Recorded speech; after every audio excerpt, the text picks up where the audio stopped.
Michael Johnson walks slowly down the corridor of the University of Chicago, his steps echoing on the marble floor. At 35, the professor of American literature carries not only his worn leather briefcase but also the invisible weight of responsibility and loss. His face, once jovial and carefree, now shows signs of worry in sleepless nights. Entering his office, Michael lets out a deep sigh and places his briefcase on the oak desk. His eyes rest on the framed photo of Sarah, his late wife, smiling radiantly next to their twins, Jack and Jill. This picture, taken just weeks before the tragic car accident that took Sarah's life, is a constant reminder of the life he's been trying to preserve. "Professor Johnson." A gentle voice interrupts his thoughts. It's Emily, his assistant. "Your class starts in 5 minutes." Michael nods, forcing a smile. "Thank you, Emily. I'll be right there." As he prepares for his class, Michael can't help but think about Jack and Jill. At 5 years old, they were a whirlwind of energy and curiosity, so much like Sarah in spirit. Their nanny, Mrs. Smith, a kind woman from the neighborhood, takes care of them during the day, but Michael knows that nothing can replace a parent's presence. After school, Michael rushes to his car, an old Ford Taurus. The Chicago traffic is particularly heavy that afternoon, and he feels his anxiety rise. He needs to get home before Mrs. Smith leaves for her evening appointment. Arriving at his small apartment in Lincoln Park, Michael is greeted by excited shouts. "Daddy! Daddy!" Jack and Jill run towards him, their small arms reaching out for a hug. Michael kneels down and embraces them. For a moment, the weight of the world seems to disappear. "How was your day, my little ones?" As the children recount their adventures at the park and the drawings they made, Michael exchanges a grateful look with Mrs. Smith. "They were wonderful today, Mr. Johnson," she says, picking up her bag. "But Jack has a bit of a cough. We might need to schedule a doctor's appointment." Michael nods, feeling a familiar worry. Another expense to fit into an already tight budget. After Mrs. Smith leaves, Michael plunges into the evening routine. Preparing dinner, helping with baths, and reading bedtime stories, tasks he once shared with Sarah and now weighed heavily on his shoulders. "Daddy, why doesn't Mommy tell us stories anymore?" Jill asks innocently as Michael tucks her into bed. Michael feels a lump in his throat. "Do you remember what we talked about, sweetheart? Mommy is in heaven now, watching over us from up there. But I wish she was here," Jack murmurs as he drifts off to sleep. "Me too, buddy." "Me too," Michael whispers, kissing his children's foreheads. Later, sitting alone in the living room, Michael opens his laptop. The screen displays his bank statement, the red numbers silently testifying to his financial struggles. His once comfortable university professor's salary barely covers the expenses now, with the additional help needed for the children. Michael rubs his tired eyes, contemplating how he could increase his income. Maybe he could take on a few extra tutoring sessions over the weekends. But that would mean less time with Jack and Jill, and the guilt of not being present enough was already eating at him. His eyes drift to the bookshelf and land on a wedding photo of him and Sarah. Her smile, so full of life and love, squeezes his heart. How would she handle all this? Sarah was always the stronger one, the optimist. Michael finds himself wishing he had even a fraction of her strength right now. A noise from the children's room pulls him out of his thoughts. It's Jack coughing. Michael quickly goes to his son's side and applies a menthol rub to the child's chest, feeling a surge of determination. No matter how tough things get, he would do anything for these children. They were his life now, his reason for being. Back in the living room, Michael picks up one of Sarah's favorite books from the shelf. It was a novel she loved, filled with notes in the margins in her delicate handwriting. As he flips through the pages, he finds an underlined passage: "Love is the most powerful force in the universe. It sustains us through the darkest times and lifts us to the highest peaks." Michael closes the book with a mix of sadness and resolve. Sarah might not be here anymore, but her love lived on in Jack and Jill and in himself. With this thought, he prepared for another day in the battle of being a single father, a teacher, and a widower, knowing that each challenge would make him stronger, out of love for his children and in memory of Sarah. It's a gray day in Chicago, the sky heavy with clouds threatening to rain at any moment.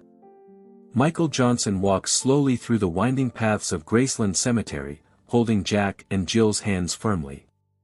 The children, now 6 years old, are unusually quiet, as if they feel the weight of the occasion. "We're almost there, my little ones," Michael murmurs, his gentle voice breaking the solemn silence of the cemetery.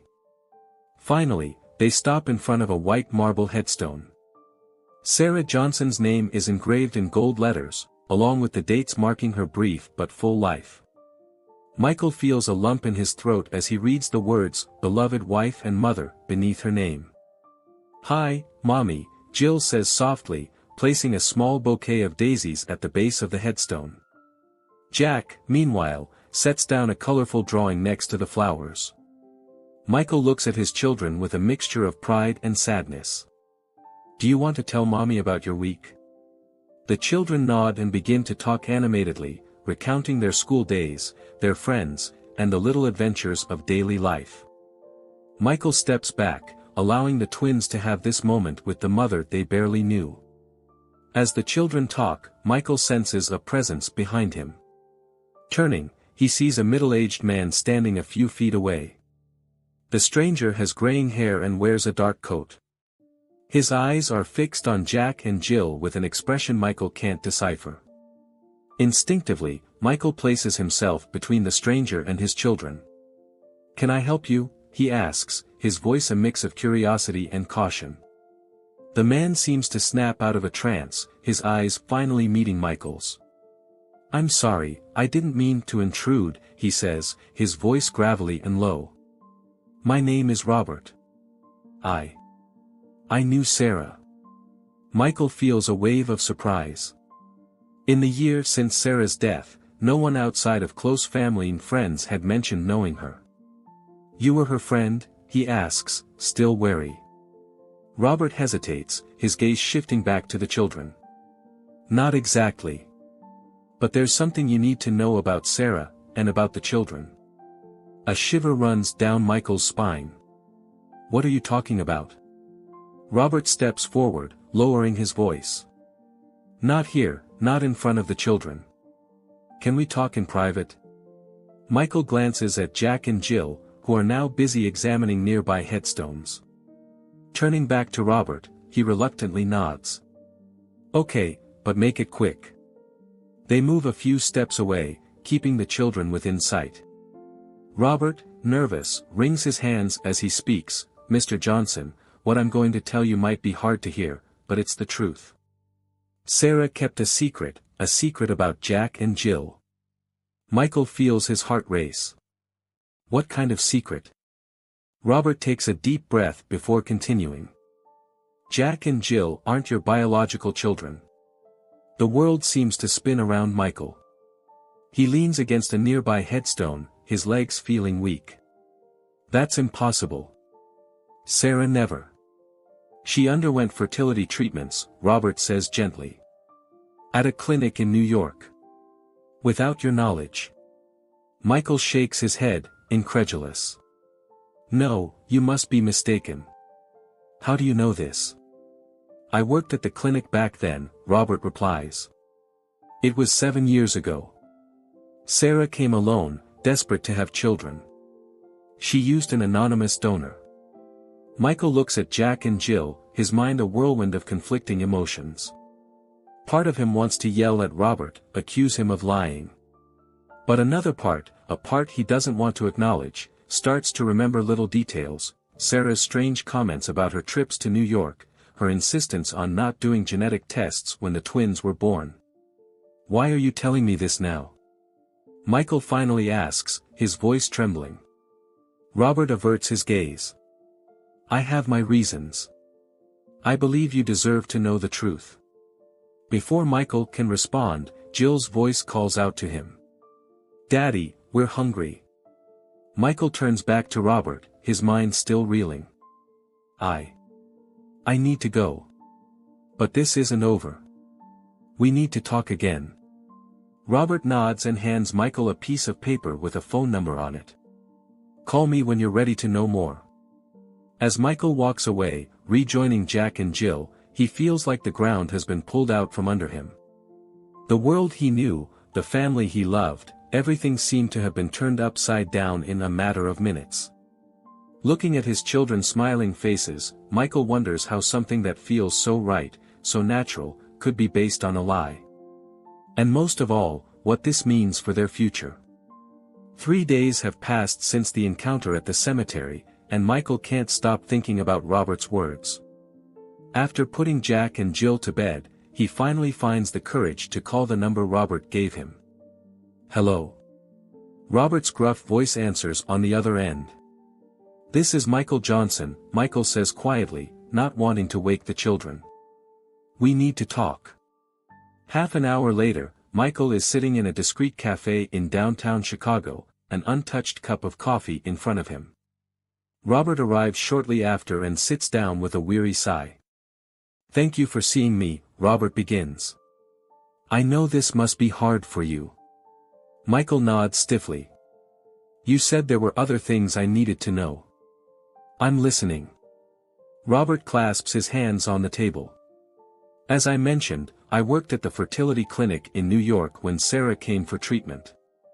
She was determined to have children but didn't want you to know about the treatment. Why? Michael asks, his voice breaking. Why would she hide it from me? Robert hesitates. She mentioned that you had been trying for years without success. Sarah didn't want you to feel guilty or inadequate. She thought that if she got pregnant, you'd be too happy to question how it happened.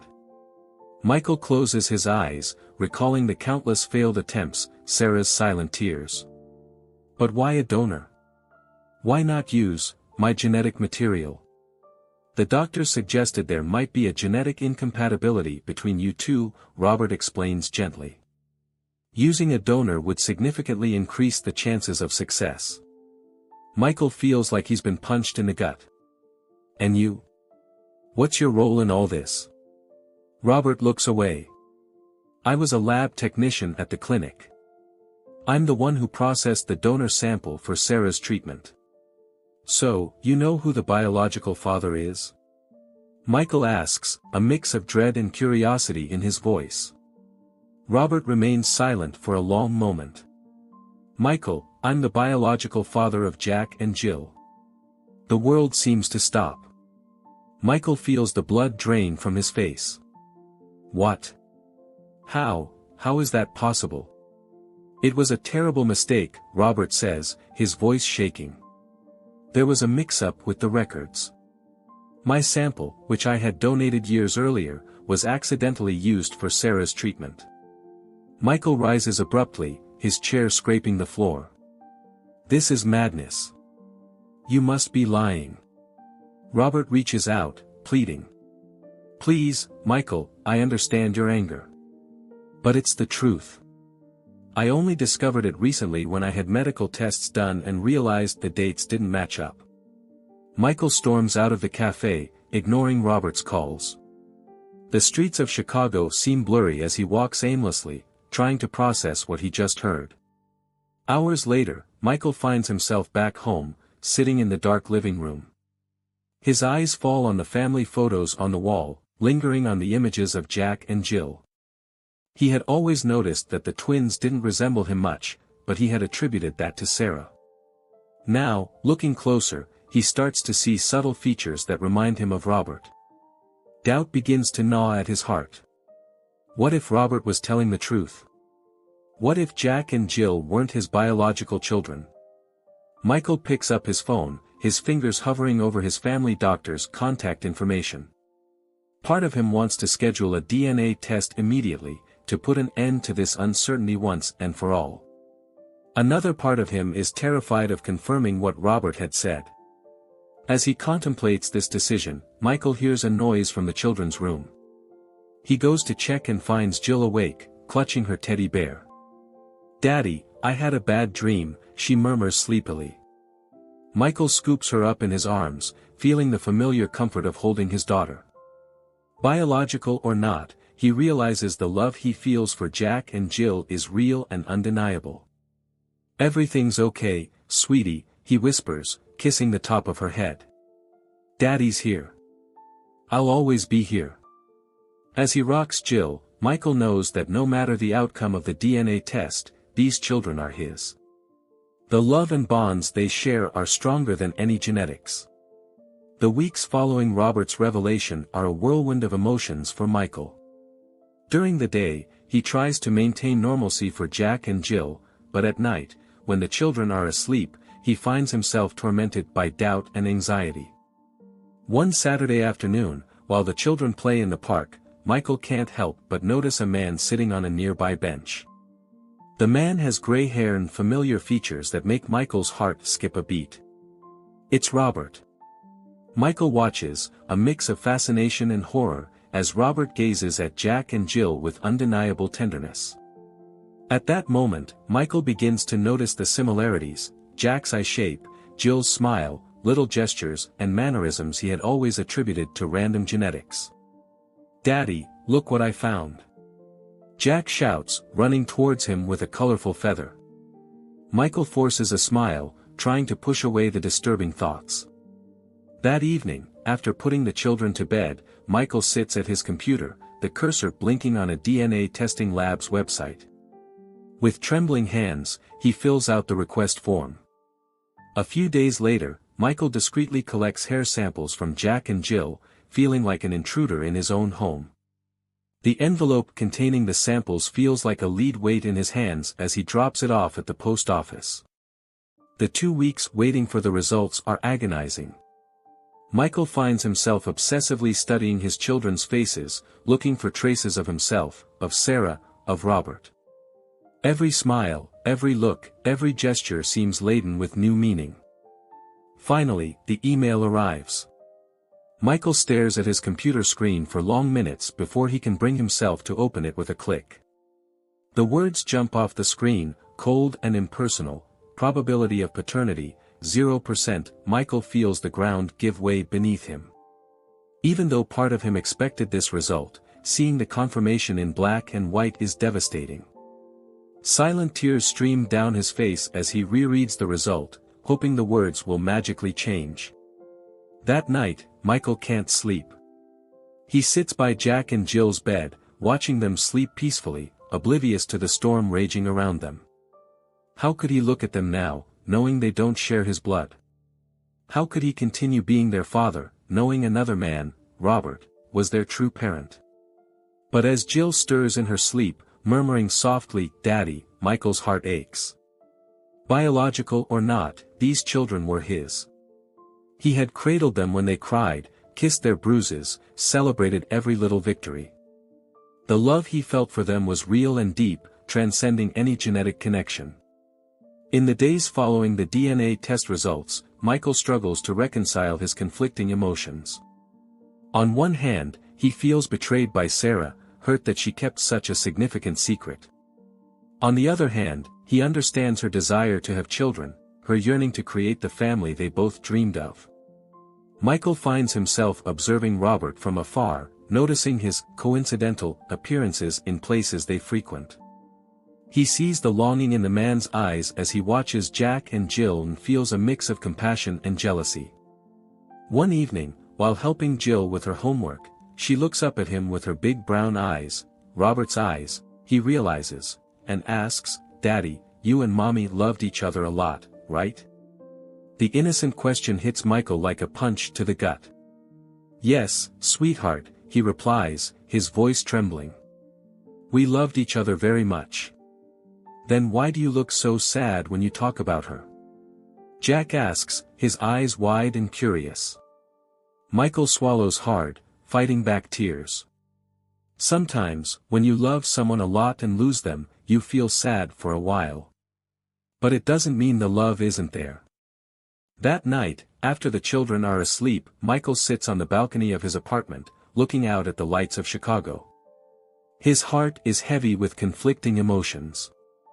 Love for Jack and Jill, anger that Sarah kept something so important from him, fear for the future, guilt for questioning his relationship with the children. He picks up his phone and scrolls through his contacts until he finds his older sister's number. After a moment of hesitation, he dials. "Michael? Is everything okay?" Sophie's concerned voice comes through the line. "Sophie, I need to talk to you," Michael says, his voice breaking. "I found out something about Sarah, about the kids." Over the next few minutes, Michael pours out everything to Sophie. She listens silently, occasionally murmuring words of comfort. "Oh, Michael," she says when he finishes. That's a lot to take in. But remember, you're the father of those kids. You've raised them, loved them from day one. That's what really matters." Sophie's words resonate with Michael long after they hang up. As he looks at the family photos on the wall, Michael realizes that despite the pain and confusion, his love for Jack and Jill remains unwavering. They are his children, no matter what a DNA test says. With this realization, Michael feels a weight lift from his shoulders. The road ahead would still be difficult, there were still many things to process and decisions to make. But he knew that ultimately, the love he felt for his children would guide him through this storm. In the weeks that follow, Michael grapples with the desire to know more about the circumstances of Jack and Jill's conception and the fear of what he might discover. But his curiosity and the need to understand his family's past push him to continue his search. One Saturday afternoon, while the children are at their Aunt Sophie's, Michael heads to the fertility clinic in New York. The modern, sterile building feels cold and impersonal, a stark contrast to the turbulent emotions Michael is experiencing. "Hello, how can I help you?" the receptionist asks with a professional smile. Michael hesitates for a moment before responding. "Yes, I'd like to speak with someone about a procedure that took place here a few years ago." After briefly explaining his situation, Michael is led to a waiting room. Minutes that feel like hours pass before a middle-aged woman in a white coat with a compassionate look in her eyes calls him in. "Mr. Johnson. I'm Dr. Moore. Please, come with me." In Dr. Moore's office, Michael recounts his story, the words pouring out like a flood. The doctor listens attentively, her face professional but with a hint of sympathy. "Mr. Johnson, I understand your situation, and I'm sorry for what you're going through," she says once Michael finishes. "Unfortunately, due to confidentiality laws, I can't give you specific information about patients. However, I can check our general records from that time." Michael nods, grateful for any information he can get. As Dr. Moore types on her computer, he feels his heart pounding. "Well, Mr. Johnson, I found something interesting," she says after a few minutes. "There was an incident recorded during your wife's treatment. An administrative error that led to the accidental exchange of sperm samples." Michael feels the air leave his lungs. So, Robert was telling the truth. Dr. Moore frowns. "Robert? Oh, you must be referring to Mr. Miller." "Yes, he was a patient here around the same time. His sample was accidentally used for your wife's treatment." The confirmation hits Michael like a sledgehammer. Until this moment, a small part of him had still hoped it was all a terrible misunderstanding. How could this happen?" Michael asks, his voice barely above a whisper. Dr. Moore sighs. "It was human error, Mr. Johnson. The samples were mislabeled. By the time we discovered it, it was too late. Your wife was already pregnant. And you didn't think to tell us?"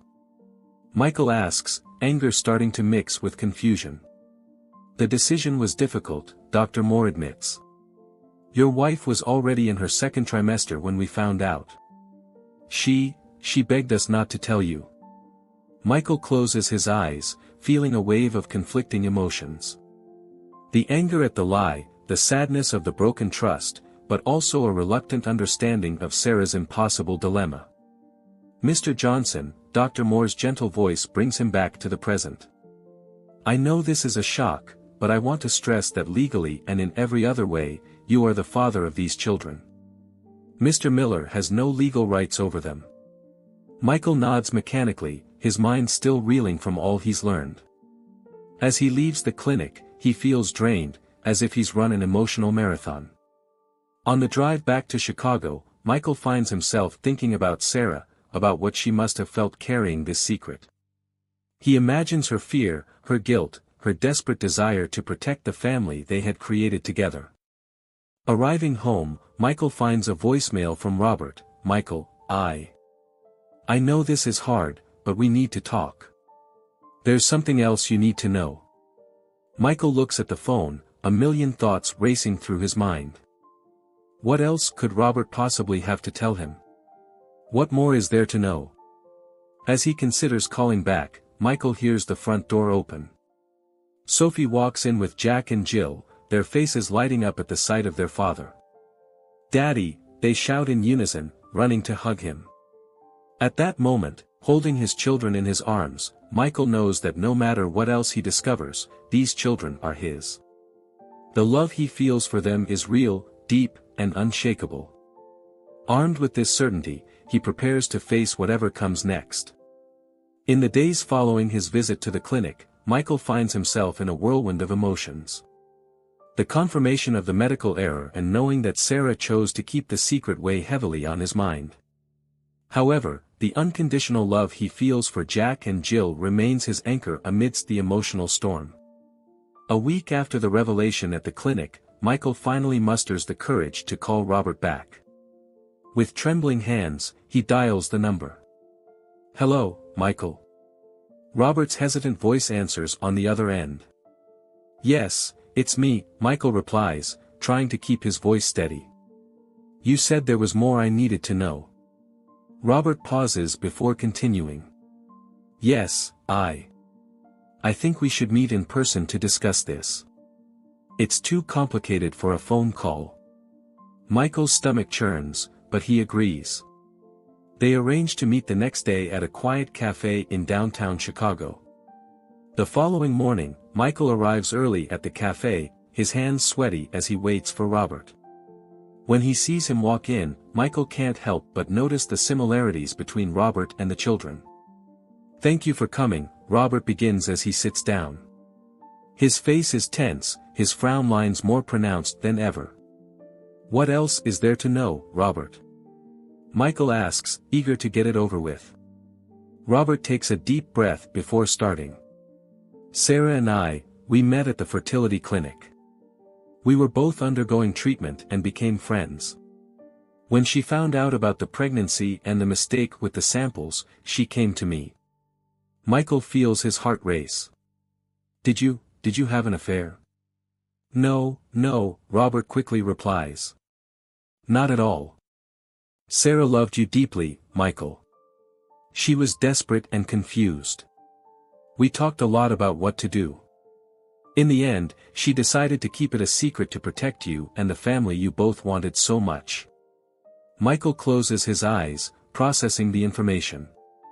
"Why are you telling me this now?" Robert seems to shrink into his chair.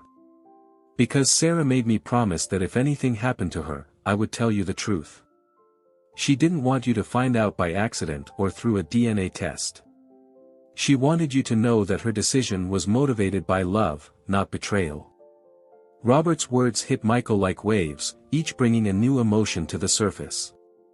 Anger at the lie, sadness at the broken trust, but also a dawning understanding of Sarah's impossible dilemma. "And you?" Michael asks, his voice trembling. "What do you want out of all this?" Robert looks at his hands before answering. "I'm not here to claim any rights to Jack and Jill. You're their father in every way that matters. But if you're willing, I'd like to be a part of their lives in some way. As a distant uncle, maybe." Michael feels a mix of relief and apprehension at Robert's words. The thought of sharing the children, even minimally, is painful. But he also acknowledges Robert's right to know his biological children. "I need time to think," Michael finally says. "This is a lot to process." Robert nods, understanding. "Of course, take all the time you need. I'll be here when you're ready to talk again." As they leave the cafe, Michael feels exhausted but strangely lighter. The burden of the secret has lifted, even though it has been replaced by new challenges and difficult decisions. That night, sitting in the living room after putting Jack and Jill to bed, Michael picks up a photo of Sarah. As he looks at his late wife's smiling face, he feels a mix of love, nostalgia, and newfound understanding. "Oh, Sarah," he whispers to the photo. "I understand now. I understand why you did what you did." Michael knows the road ahead is still long. Difficult decisions will have to be made, tough conversations will have to take place. But for the first time since this all began, he feels like he can face the future with strength and clarity. With a deep sigh, Michael places the photo back on the shelf and heads to his bedroom. Tomorrow would be a new day, a day to begin rebuilding his life and his family on the foundation of truth and the love that had always bound them together.